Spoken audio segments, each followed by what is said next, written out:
ગુરુત્વાકર્ષણ ચેપ્ટર 8નું ઉદાહરણ 1.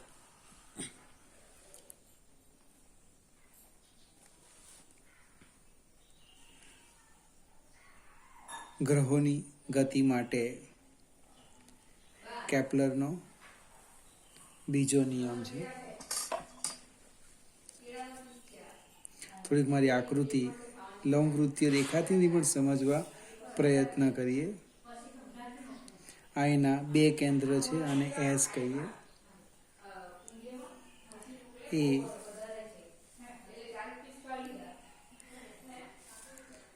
B C P. પી એ સૂર્યની સૌથી નજીકનું બિંદુ અને એ સૂર્યની સૌથી દૂરનું બિંદુ. આ જે પી બિંદુ છે એ પી બિંદુને કદાચ હું થિયરીમાં ભૂલી ગયો છે, સૂર્ય નીચ બિંદુ, સૂર્ય નીચ બિંદુ કહેવાય. અને સૂર્યોચ્ચ બિંદુ એને શું કહેવાના? એસથી સૂર્યથી સૌથી દૂરનું બિંદુ સૂર્યોચ્ચ બિંદુ કહે છે. હવે સૂર્ય નીચ અને સૂર્યોચ્ચ બિંદુ આગળ ત્રિજ્યા અને ઝડપ લખીએ તો ચોપડીમાં આપ્યું છે સૂર્ય નીચ બિંદુ પી આગળની ઝડપ વીપી અને ત્રિજ્યા એસપી, એટલે આમ લખ્યું છે. પી બિંદુ આગળ આરપી અલ્પવિરામ વીપી અને સૂર્યોચ્ચ બિંદુ આગળ લખ્યું છે આર એ અલ્પવિરામ વી એ, ઝડપ વી એ છે. ગ્રહને બી એ સી અને સી પી બી અંતર કાપતા સરખો સમય લાગશે, હા કે ના? કારણ સાથે સમજાવવાનું છે. હવે આપણે ગ્રહનું દળ લખી દઈએ. પહેલા ગ્રહનું દળ હું એમ લખી દેમ. પી બિંદુ પાસે કોણીય વેગમાન. હવે આપણે કોણીય વેગમાન લખવાના છે. સામસામે લખીશું પી અને એ બિંદુ. પી બિંદુ પાસે કોણીય વેગમાન, એને આપણે એલપી કહીએ.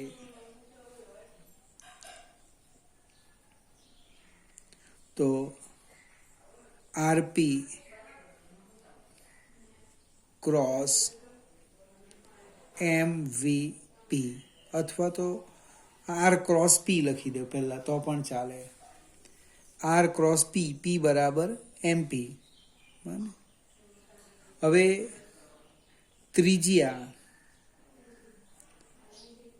ત્રિજ્યા અને વેગ હંમેશા પરસ્પર લંબ આવે, એટલે આનું જે મૂલ્ય થવાનું એમ આરપી વીપી. આ જ બધા સ્ટેપ 61 બાજુમાં લખો. અહીંયા જે પી બિંદુ લખ્યું છે એની જગ્યાએ સૂર્યોચ્ચ એ બિંદુ પાસે.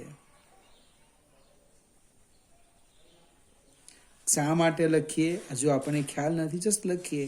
L A is equal to R A cross સદીશ લખવાનું છે એમ વી એ.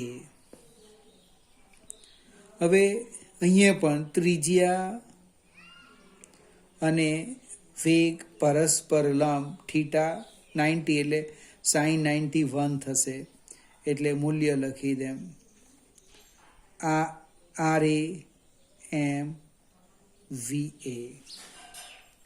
હવે સૂર્ય અને ગ્રહને સૂર્ય વડે ગ્રહ પર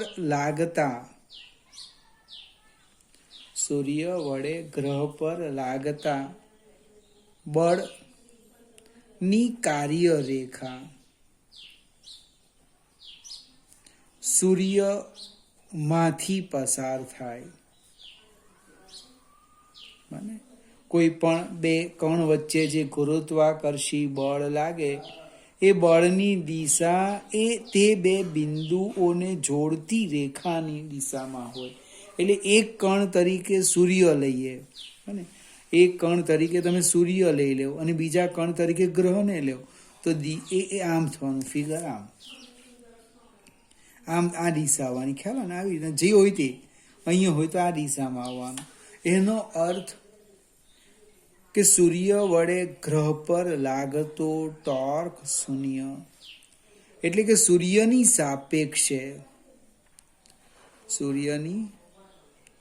સાપેક્ષે ગ્રહનું કોણીય વેગમાન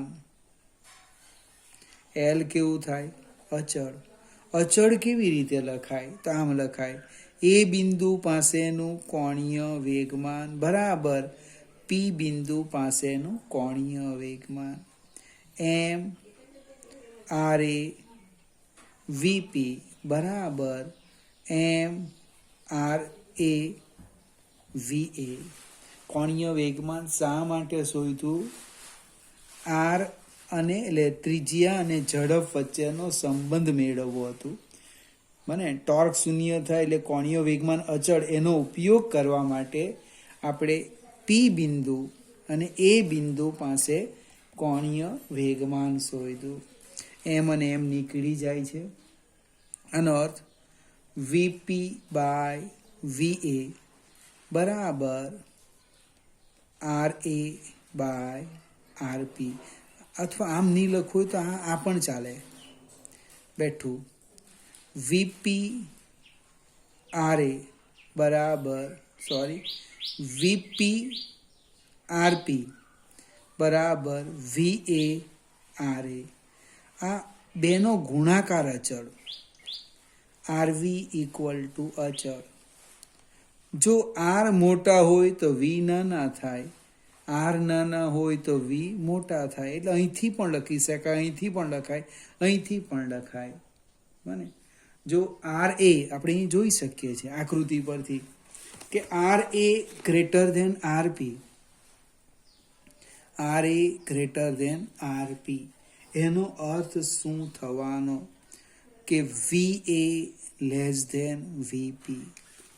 એટલે જ્યારે સૂર્ય આમ હશે ત્યારે એની ઝડપ વધારે હશે, આ બાજુ આવશે આની નજીક ત્યારે એની ઝડપ ઘટી જશે. બીજું આ સંબંધ મેળવ્યો કે એસ બી એ સી નું ક્ષેત્રફળ અને ત્રિજ્યા સદિશો એસ બી અને એસ સી એ એસ બી પી સી ઉપવલયના ક્ષેત્રફળ અને ત્રિજ્યા સદિશ કરતા મોટા છે. હવે આ થોડુંક તમારે ગણિતના ટીચરને પૂછવું પડશે, મેં પણ કન્ફર્મ કરીને તમને કહીશ.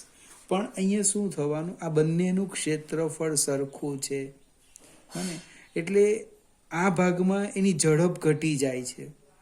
એટલે અહીંયા જે અંતર કાપવા માટે લાગતો સમય છે એ આના કરતાં વધુ હશે. પણ અહીંયા ઝડપ વધારે છે, અહીંયા ઝડપ ઓછી, એટલે અહીંયા સમય વધારે છે, અહીંયા સમય ઓછો છે. હું પણ તમને 3 દિવસ પછી ફરીથી આ ક્ષેત્રફળ આ જે પોઈન્ટ છે અંદર આપેલો એ હું સમજાવીશ. આગળ જઈએ. બીજો એક્ઝામ્પલ, ઉદાહરણ 2. સમબાજુ ત્રિકોણ ABC ના દરેક શિરોબિંદુ પર m કિલોગ્રામ જેટલું દળ ધરાવતો પદાર્થ રાખેલ છે. હવે 2 પ્રશ્ન છે. ત્રિકોણના મધ્ય કેન્દ્ર G પર મૂકેલ 2 ટ્વાઇસ m દળ પર કેટલું બળ લાગશે? બીજો પ્રશ્ન છે, A પરનું દળ બમણું કરવામાં આવે તો કેટલું બળ લાગશે? AG બરાબર BG બરાબર CG બરાબર 1 મીટર લો. આપણે એકદમ ધીમેથી સમજવા પ્રયત્ન કરીએ. લગભગ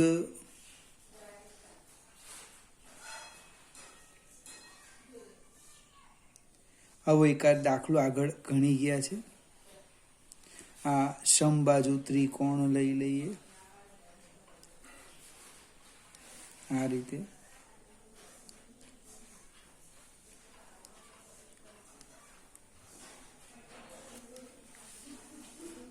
નામ આપી દઈએ A B C.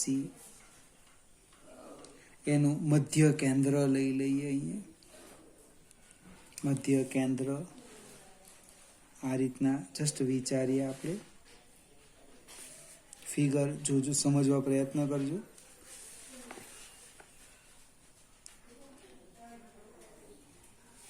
અને નામ આપી દઈએ G. હવે અહીંયા જે લખ્યું છે એની વાત કરું. MA બરાબર MB બરાબર MC ઇક્વલ ટુ M અને MG બરાબર ટ્વાઇસ M. આ આપણો પહેલો કેસ છે. પ્રશ્ન છે G પર લાગતું બળ શોધો. હવે G પર કોણ કોણ બળ લગાડે? 3 જણા લગાડે. એ લગાડે એની તરફ ખેંચે એટલે અહીંયા લખવાના FGA. બીજું કોણ લગાડે? B લગાડે એની તરફ ખેંચે FGB. અને ત્રીજું FGC. આ તો ખ્યાલ આવે ને. એટલે આકર્ષણ બળ લગાડે. આ B છે એ એને પોતાની તરફ ખેંચે, એ એની તરફ ખેંચે, C આની તરફ ખેંચે. હવે અહીંયા એક બીજું પણ આપ્યું છે અંતર કે GA બરાબર GB બરાબર GC is equal to 1 metre. હવે અંતર સરખું છે, દળ સરખા છે, તો વિદ્યાર્થી મિત્રો બળ પણ સરખું જ આવવાનું બને.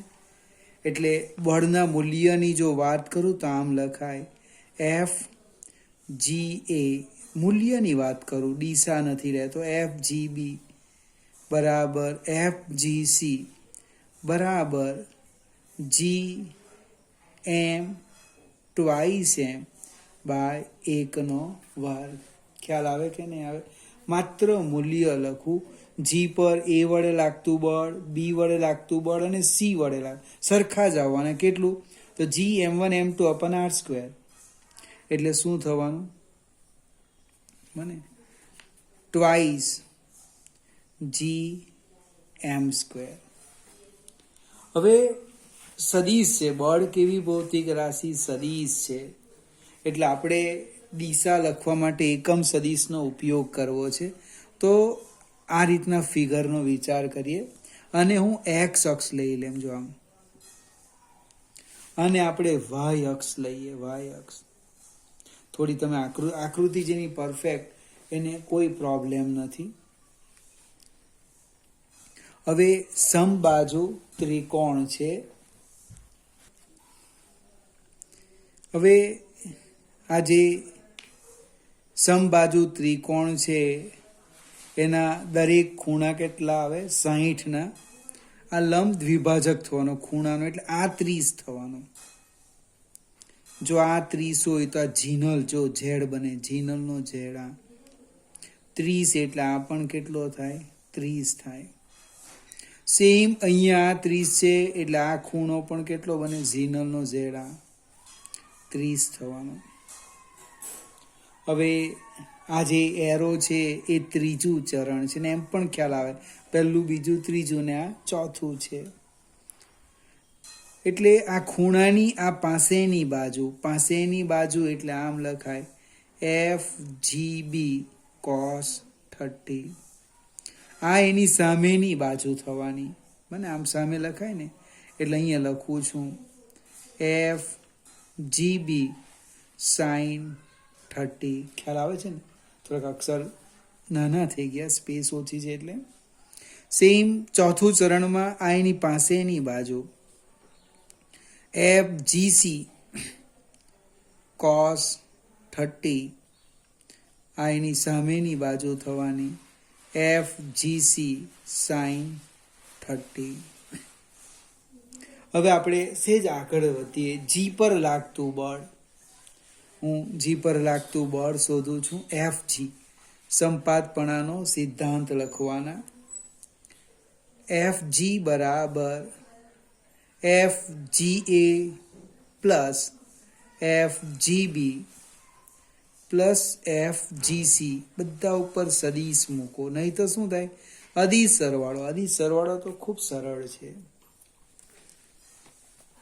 હવે દરેકને સદીશ સ્વરૂપે લખવાના. તો હું લખતો જાઉં છું. સેપરેટ લખવું હોય તો સેપરેટ લખીએ કે ડાયરેક્ટ લખીએ, જો વાંધો નહીં. એફ જી એ, જી એ આ એટલા વાય અક્ષ છે બને, એટલે એને હું લખું છું આ F G A J plus F GB. F GB એ છે ને ત્રીજા ચરણમાં, એના બંને ઘટક ઋણ આવવાના. ઋણ આ એક્સ અક્ષ છે, આ ઋણ એક્સ ઋણ વાય, એટલે લખું છું માઇનસ એફ જીબી આઈ માઇનસ એફ જીબી જે. કોને લખ્યું? આને. પાછો તમારે પ્રશ્ન પૂછવાનો, માઇનસ ભાઈ કેમ લખ્યું? તો આકૃતિ જો, એફ જી બી ત્રીજું ચરણ, એના મેં ઘટક પાડ્યા ઋણ એક્સ ઋણ વાય. ઋણ માટે શું લખ્યું? અગાડી અહીંયા માઇનસ માઇનસ લખ્યું. એફ જી સી લખીએ. હવે એફ જી સી નો વાળો. હા, હવે એફ જી સી એટલે ચોથું ચરણ. ચોથામાં ધન એક્સ ઋણ વાય આવે, એટલે કે plus F G C I minus F G C J. આ જે છે એ ઘટક લખ્યા. કોના લખ્યા? એફ જી સી ના. જો પહેલું ચરણ એક્સ ઘટક પ્લસ અને વાય ઘટક ઋણ. આ જે છે એ એફ જીબી બંને જ ઋણ અને ઓલરેડી વાય અક્ષની દિશામાં છે. ફરીથી મિત્રો, આપણે સાઈન અને કોસ લખવાના ભૂલી ગયા, એટલે આ નહીં ચાલે, ભૂલ થઈ ગઈ. ફરીથી એફ જી, આવું પણ થાય ઉતાવળમાં. એફ જી એ જે એ વાય અક્ષની દિશામાં હતું, એટલે હવે જીબી લખીએ. આપણે હમણે સમજાયું માઇનસ છે, માઇનસ એફ જીબી કોસ 30. આપણે તો લખવાના જ ભૂલી ગયા, સીધું જ લખી દીધું. માઇનસ એફ જીબી સાઇન 30 જે. એફ જીબી કોસ 30 આર, આ છે ને આ ઋણ વાય. એફ જીબી સાઇન 30 જે. હવે એફ જીસી, એનો એક્સ આમ પ્લસ છે તો પ્લસ લખો, પ્લસ એફ જીસી કોસ 30 આઈ માઇનસ એફ જીસી સાઇન 30 જે. હવે આપણે જો કોસ સાઇન ની લખતે ને તો ગણતરી જ નહીં થાય. એફ જીબી આ ત્રણે ત્રણ બળ તો બધા મૂલ્ય સરખા છે, એટલે આ બે ઘટક કેન્સલ થઈ ગયા. એફ જી એ અથવા બહાર કાઢો, તમને ખ્યાલ આવશે. જો કિંમત મૂકી અને બહાર કાઢી લઈએ. એફ જી એ જે, આને કાઢી નહીં ખબર જવા દો. માઇનસ એફ જીબી સાઇન 30 એટલે 1/2 જે માઇનસ એફ જીસી 1/2 જે. હવે એફ જીએ જીબી ને જીસી સરખા જ છે, એને હું બહાર કાઢી લેમ. એને કંઈક નામ આપી દે, લખી દે ટ્વાઇસ જી એમ સ્ક્વેર જે માઇનસ જે બાય 2 માઇનસ જે બાય 2. સાદું રૂપ આપો તો લગભગ 0 ન્યૂટન થવાનું. કેટલું થાય? 0 ન્યૂટન. કોઈ એકને થાય આટલો બધો મોટો દાખલો કંઈ જ નથી, માત્ર આકૃતિ છે.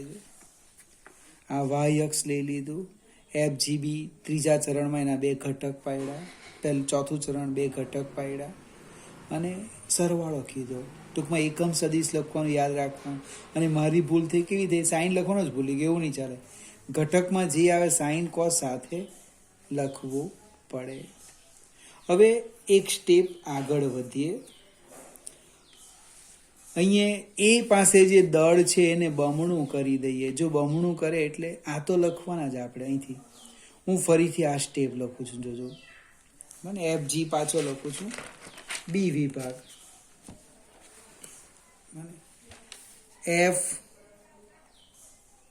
FG બરાબર FGAJ,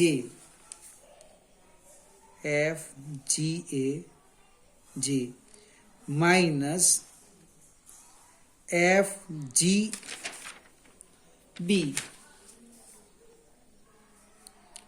cos 30I minus FGB sin 30J. આ સ્ટેપ લખું છું આજ. ત્યાર પછી આગળ FGC cos 30I એ પ્લસ છે, FGC cos 30I minus FGC sin 30J. હવે GB અને GC તો સરખા છે એટલે કેન્સલ થવાના, બને આ 2 પદ નીકળી જાય. પ્રશ્ન છે FGA, એનું દળ બમણું કીધું, બને એનું દળ બમણું કીધું એટલે આપણે અહીંયા લખી દઈએ FGA કેટલા થવાના, જો અથવા ત્યાં લખી દઈએ FGA એનું મૂલ્ય લખીએ G, બને ટ્વાઇસ એમ ઇન્ટુ ટ્વાઇસ એમ અપન 1 નો વર્ગ a, એટલે થવાના 4GM સ્ક્વેર. હવે FGB ને FGC લખો, એ તો સરખા જ છે. FGB બરાબર FGC બરાબર G એમ ગુણ્યા ટ્વાઇસ એમ છેદમાં 1 નો વર્ગ, એટલે એ થવાના ટ્વાઇસ GM સ્ક્વેર. આ 2 કેન્સલ થાય છે, બાકીનાની કિંમત મૂકી દઈએ.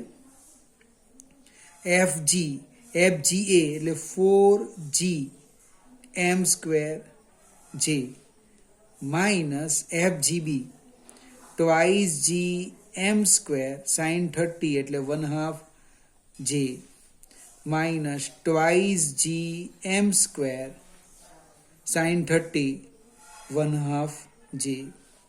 સાદું રૂપ આપણે આપીએ એટલે 4GM square J minus twice GM square J, એટલે જવાબ આવવાનો ટ્વાઇસ GM સ્ક્વેર J. ફરીથી વિદ્યાર્થી મિત્રો પ્રેક્ટિસ કરવાની, પરીક્ષામાં પૂછવાના છે નથી પૂછવાના એમાં આપણે નહીં પડવાનું. આપણું કામ સમજવાનું. તમે આ દાખલો 2 વાર ગણશો ને પછી તમને એવું લાગે આ 1.5 પાનું જતું રહી, આટલો મોટો દાખલો, આ તો આટલામાં જ પૂરો થઈ જાય, પણ 4-5 લીટીમાં જ. એમ ખ્યાલ આવશે ને? એટલે પહેલાં પરફેક્ટ આકૃતિ દોરો અને દરેક દળ એમ છે તે શોધી કાઢો. બીજા ભાગમાં એની જગ્યાએ ટ્વાઇસ એમ, અરે પછી બી પર ટ્વાઇસ એમ મૂકો, સી પર મૂકો, 2 પર લેવ, કોઈ 1 પર લેવ, 3 પર મૂકશે તો પાછો 0 થઈ જશે. અને પ્રેક્ટિસ કરવાની. ફરીથી આગળ જઈએ. ત્રીજો દાખલો છે, ખૂબ મજાનો છે. ધોરણ 12ની આપણે તૈયારી કરીએ. L લંબાઈની બાજુઓ ધરાવતા ચોરસના શિરોબિંદુઓ પર મૂકેલા 4 કણના તંત્રની સ્થિતિ ઉર્જા શોધો. ચોરસના કેન્દ્ર પર સ્થિતિમાન શોધો. હવે આપણે પહેલા સ્થિતિ ઉર્જાની વાત કરીએ. ચોરસ લઈ લઈએ. કદાચ થિયરીમાં મને યાદ નથી મેં કેટલું શીખવેલું.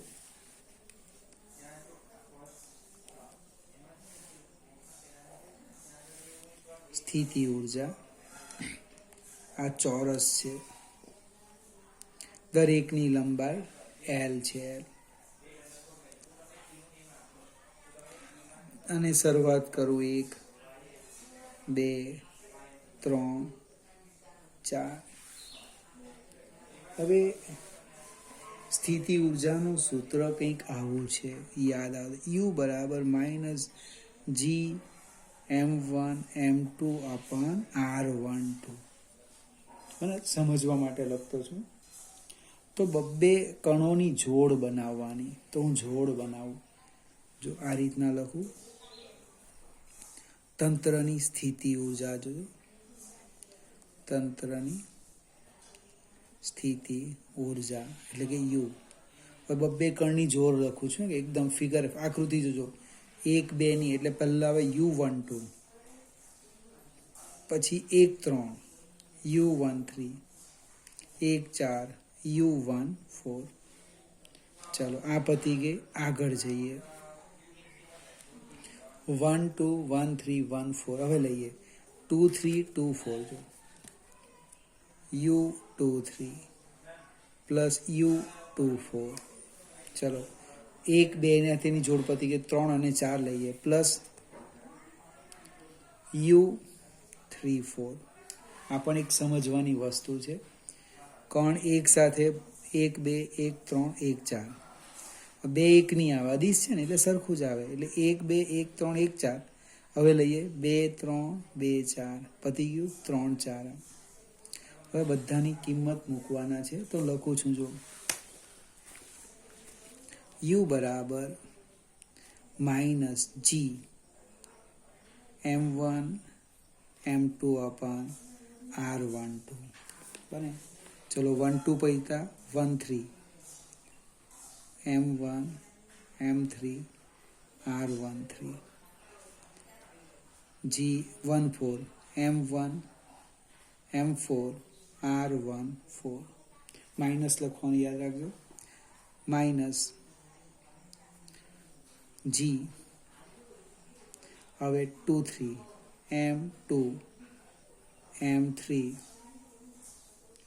r23 minus G m2 m4 r24. અને છેલ્લું પદ G m3 m4 r34.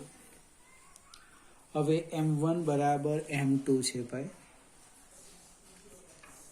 m1 બરાબર m2 બરાબર m3 બરાબર m4. એને હું m કહી દેમ. આપ્યું છે એમ આપણે ન લખતા. તો m એટલે m સ્ક્વેર એને બહાર કાઢી લેમ. તો U જો માઇનસ GM સ્ક્વેર કૌંસમાં 1/r12 r13 r14 r23 r24 r34. હવે આ બધા અંતર કેવી રીતે શોધવાના? તો જો અહીંયા લખેલું છે, સમજાવું. r12 તો કે L, 2 3 તો કે L, 3 4 તો કે L, 4L તો કે L. હવે આ કર્ણ છે, કર્ણ. આ બે કર્ણ એ શોધવા પડે. એટલે અહીંયા લખી દેમ છું અંતર. r12 બરાબર r23 બરાબર r34 બરાબર r41 કે 14 જે લખે તે સરખું છે. એ L છે. r24 બરાબર r13 એ કેટલા થવાના? √2L. પાછો પ્રશ્ન પૂછો, તમને કોણે કીધું? તો આ કર્ણ થયો ને, આનો વર્ગ બરાબર L² પ્લસ અહીં સાઈડ પર લખી બતાવજો. r13 બરાબર √r12 square plus r23 square √L² plus L². સાદું રૂપ આપો √2L. એટલે શું થવાનું? આ બધી જ કિંમત આમાં મૂકવાના.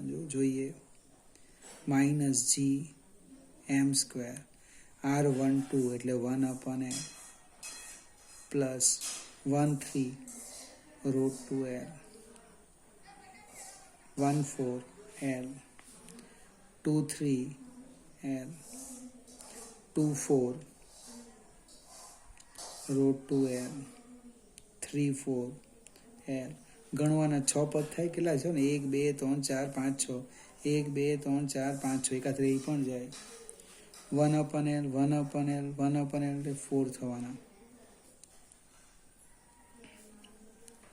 4 અને l ને બહાર કાઢી લે -2/√2 મને એટલે સાદુરૂપ જેટલું આપવું હોય સોરી પ્લસ થશે માઇનસ ક્યાંથી √2 લખો એટલે આમ થાય -gm²/l 4 + √2 √2 એટલે લગભગ 1.71 એટલે 1.71 ઇન્ટુ +4 એટલે 5.71 આવશે કિંમત મૂકો એટલે જવાબ આવી જાય શું થયું સ્થિતિ ઉર્જા મેઇન પ્રશ્ન કયો છે આ લખાવું જોઈએ જોડ જેટલી બને એટલે તમારે 5 કણ લેવાના તો કેટલી બને આ વિડીયો જોઈ વોટ્સઅપ પર મને લખીને મોકલવાનું 4ની જગ્યાએ કણની સંખ્યા કેટલી લેવાની 5 M1 M2 M3 M4 M5 ને આટલું મને લખીને મોકલાવજો હજુ વધારે ઇન્ટરેસ્ટ હોય તો આ લખી દેજો અને ફોટો પાડીને મોકલાવવો હવે ગુરુત્વીય સ્થિતિમાનની વાત કરું કેન્દ્ર પર